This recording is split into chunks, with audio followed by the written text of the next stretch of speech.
Study IQ IAS, आपका selection हमारा mission. नमस्कार दोस्तों जैसा कि आप सब देख रहे हैं, देश में जब से वक्फ बिल पास हुआ है और राष्ट्रपति के सिग्नेचर भी हो गए हैं, उसके बाद से प्रोटेस्ट आपको देश के कुछ कुछ हिस्सों में देखने को मिलेगा। लेकिन स्पेशली बंगाल में ये मामला काफ़ी गंभीर हो गया है।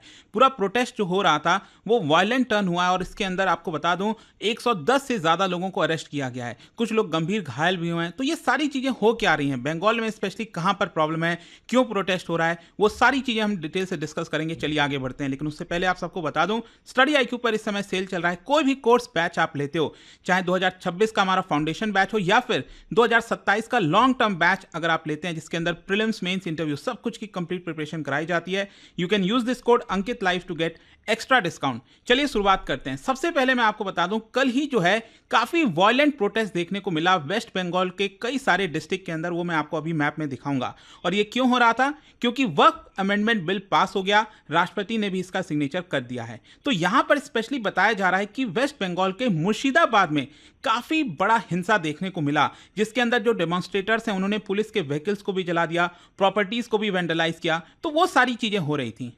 तभी TMC के जो MP हैं उनके भी ऑफिस के साथ तोड़फोड़ किया गया है। तो इसको मैं आपको आगे बताऊंगा, लेकिन सबसे पहले थोड़ा सा वक्फ एक्ट के बारे में भी जान लेते हैं, थोड़ा बैकग्राउंड समझ लेते हैं। जैसे कि आप सब जानते हैं 1995 का ये कानून है। वैसे तो ये 1950s में आया था, लेकिन उसके बाद अमेंडमेंट होकर एक नया कानून बना था 1995 में।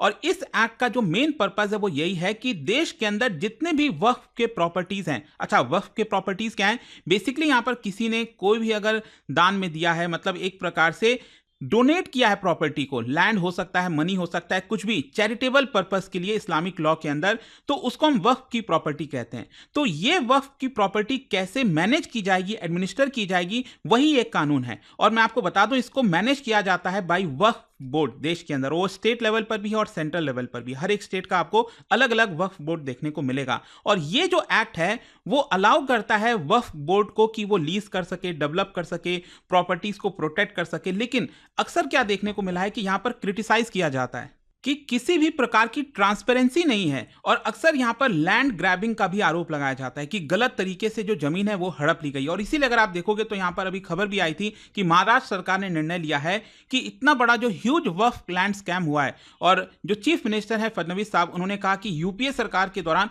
काफी सारी जो जमीनें हैं महाराष्ट्र के अंदर उसको हड़पका गया था। तो कहीं ना कहीं उसके ऊपर क्रैकडाउन करेगी महाराष्ट्र सरकार। खैर, यहां पर फाइनली सरकार ने इस बार जो है वक्फ अमेंडमेंट बिल पास कर दिया। और आप सब इसके बारे में जानते ही होंगे, मुझे डिटेल में कोई ऐसा बताने की जरूरत नहीं है, क्योंकि कई सारे वीडियोस इसको लेकर बने हैं। लेकिन इसको लेकर क्रिटिसिज्म क्या हो रहा है? ये जो अमेंडमेंट बिल पास हुआ, यहां पर जो मुस्लिम रिलीजियस और सिविल सोसाइटी ग्रुप्स हैं उन्होंने आरोप लगाया है कि कहीं ना कहीं यहां पर जो मुस्लिम कम्युनिटी का कंट्रोल था रिलीजियस एसेट के ऊपर, वो उनसे हक छीना जा रहा है। मतलब सरकार एक एजेंडा के तहत जो मुस्लिम कम्युनिटी के पास पावर थी उसको डाइल्यूट करने की कोशिश कर रही है। यहां पर आप देख सकते हो जो जनरल सेक्रेटरी हैं all India Muslim personal law board के, उन्होंने इसको डायरेक्ट अटैक ऑन मुस्लिम्स बताया है और कहा है कि हम इसको लेकर चैलेंज करेंगे और नेशन वाइड जो प्रोटेस्ट है वो यहां पर किया जाएगा। लेकिन क्वेश्चन ये हो रहा है कि आखिरकार वेस्ट बंगाल में क्या हुआ? वेस्ट बंगाल में जो पूरा प्रोटेस्ट था वो वायलेंट टर्न क्यों हो गया? देखो, एक तो मैं आपको सबसे पहले बता दूं कि वेस्ट बंगाल एक ऐसा राज्य है देश में जिसमें आपको one of the highest Muslim population देखने को मिलेगा। लगभग 27% के आसपास जो आबादी है वो मुस्लिम पॉपुलेशन है, और वो इससे सबसे ज्यादा इंपैक्ट हुए हैं। तो यहां पर उनके अंदर डर ये है कि जो उनके मस्जिद हैं, ग्रेवयार्ड हैं, चैरिटेबल इंस्टीट्यूशंस हैं, वो उनसे छीन लिया जाएगा। यहां पर स्टेट और सेंट्रल अथॉरिटीज वो उनके लैंड को, जमीन को पब्लिक इंटरेस्ट प्रोजेक्ट में लगा देगी, ऐसा यहां पर वेस्ट बंगाल में जो मुस्लिम कम्युनिटी है उनका कहना है। और ये जो इश्यू है वो एक प्रकार से बहुत ज्यादा इमोशनल हो गया है, जिसकी वजह से जो मुस्लिम कम्युनिटी के द्वारा मोबिलाइजेशन किया जा रहा है अलग अलग इलाकों में। और स्पेशली जो वेस्ट बंगाल में भी कुछ ऐसे डिस्ट्रिक्ट्स हैं जहां पर आपको और ज्यादा मुस्लिम डोमिनेटेड पर्सन्स देखने को मिलेंगे। तो यहां पर मैं अगर आपको थोड़ा सा वायलेंस के बारे में बताऊं तो कल हुआ क्या। देखो, वेस्ट बंगाल के कुछ डिस्ट्रिक्ट के अंदर स्पेशली जो एपी सेंटर है वायलेंस का वेस्ट बंगाल में, वो आपको मुर्शिदाबाद में देखने को मिलेगा। ये वाला जो डिस्ट्रिक्ट है मुर्शिदाबाद। और मुर्शिदाबाद में क्या हुआ, यहां पर बताया जा रहा है कि जो प्रोटेस्टर्स हैं वो वायलेंट हो गए, जो पुलिस की गाड़ियां थी उनको आग लगा दी, गवर्नमेंट के ऑफिसेस को वेंडलाइज किया गया है, जो लॉ एनफोर्समेंट एजेंसीज हैं, पुलिस है, उनके साथ डायरेक्ट क्लैश किया गया है। और इसके अलावा उसी बीच खबर आती है कि जो TMC MP हैं रहमान जहांगीरपुर, उसमें वहां पर उनके ऑफिस को तोड़फोड़ किया गया। फिर इसके अलावा एक और डिस्ट्रिक्ट है मालदा, यहां पर भी बताया जा रहा है कि काफी बड़ी मात्रा में प्रोटेस्ट हुआ और स्पेशली वहां पर तो जो रेलवे ट्रैक है उसको ब्लॉक कर दिया गया था, जिसकी वजह से बहुत सारी जो ट्रेनों का रूट है वो यहां पर डिसरप्ट हो गया। फिर इसके अलावा नीचे यहां पर नॉर्थ 24 परगना एक और डिस्ट्रिक्ट है जहां पर काफी सारी मुस्लिम आबादी रहती है, तो वहां पर भी जो पुलिस व्हीकल है उसके ऊपर अटैक किया गया। फिर इसके अलावा भी और कुछ डिस्ट्रिक्ट के अंदर जैसे आपका हुगली डिस्ट्रिक्ट हो गया, बीरभूम हो गया, यहां पर भी बताया जा रहा है कि काफी बड़ी मात्रा में प्रोटेस्ट देखने को मिला है। इसका परिणाम क्या हुआ, देखिए यहां पर एक टीनेजर सीरियसली इंजर्ड हो गया, जिसकी वजह से कोलकाता भेजा गया उसको ट्रीटमेंट के लिए।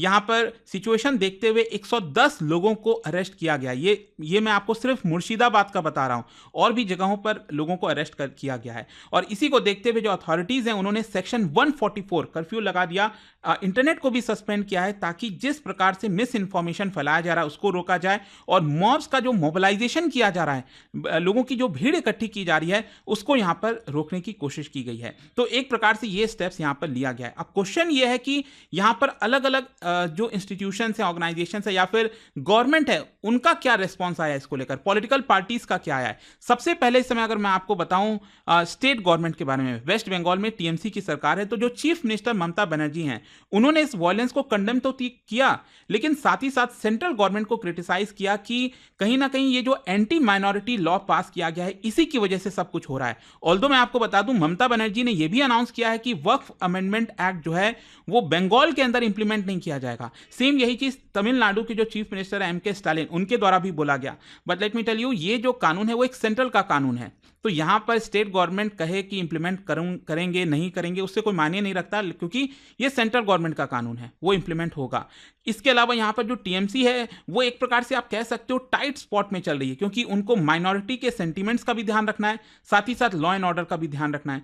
तो कहीं ना कहीं एक दुविधा है कि आखिरकार किस पे ज्यादा फोकस किया जाए। फिर इसके अलावा जहां तक बीजेपी और सेंट्रल गवर्नमेंट का सवाल है, तो बीजेपी ने तो डायरेक्टली टीएमसी को अक्यूज किया है कि वो अपीजमेंट की पॉलिटिक्स कर रहे हैं, जिसकी वजह से यहां पर वो सिचुएशन को हैंडल नहीं कर पा रहे हैं। जिस तरह से क्राइसिस जो हुआ है, जिस तरह से वॉयलेंस हुई है, उसको रोकना चाहिए था, लेकिन टीएमसी की जो सरकार है वो उसको रोकने में नाकामयाब है। और उन्होंने इस अमेंडमेंट को डिफेंड भी किया बीजेपी ने, और कहा कि देखिए इस अमेंडमेंट की वजह से ट्रांसपेरेंसी आएगी, लैंड माफिया जिस तरह से रिलीजियस लैंड को एक्सप्लॉइट किया जा रहा था उसको प्रोटेक्ट करने की कोशिश की जाएगी। फिर इसके अलावा जो गवर्नर है उन्होंने भी इंटरवीन किया है, वो डायरेक्टली जो गवर्नर है सीवी आनंद बोस, वो मुर्शिदाबाद डिस्ट्रिक्ट भी गए थे और वॉयलेंस को कंडेम किया, और उन्होंने कहा कि स्ट्रिक्ट एक्शन लेना चाहिए जिन्होंने भी ये सारी चीजें की हैं। सिक्योरिटी मेजर्स बढ़ा दिया गया है, बीएसएफ को डिप्लॉय किया गया है सेंसिटिव एरियाज के अंदर, और जो सेंट्रल एजेंसीज हैं कई सारी, उनको भी स्टैंड बाय पर रखा गया है कि अगर सिचुएशन और ज्यादा बदतर होती है, प्रॉब्लम होती है, तो उनको तुरंत बेसिस पर डिप्लॉय किया जा सके।